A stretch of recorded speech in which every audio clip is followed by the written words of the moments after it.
silloin kun rakennettiin, niin maalasin tämän talon itse. Silloin siinä vaiheessa päätin, että en ikinä enää maalaa. Eli me ollaan Kokkolassa, Sokojalla, vähän täällä syrjässä maaseudulla. Joo, kutsumme tätä Sokojan paratiisiksi. Meillä oli tarve ulkoverhouksen maalaukselle ja sitten katon käsittelylle ja sitten vielä toi sokkeli piti sitten uudelleen maalata.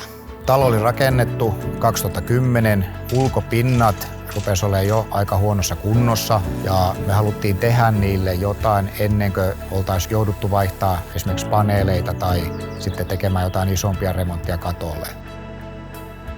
Projekti sujui kokonaisuudessaan oikein sujuvasti. Aitopinta oli oikein ammattitaitoista ja luotettavaa ja taitavaa porukkaa. Ehkä se rytmi siinä projektissa oli niin selkeä, että missä vaiheessa tehdään eri asioita. Että siinä ehkä se tuli parhaiten esille se kokemus siitä ja totta kai se lopputulos on aina se viimeinen sinetti siihen, että kyllä se ollaan tyytyväisiä siihen. Meille koti on tosi tärkeä paikka, niin sitten tuli se fiilis, että tämä projekti oli myös heille tärkeä ja että he halusivat sen toteuttaa hyvin.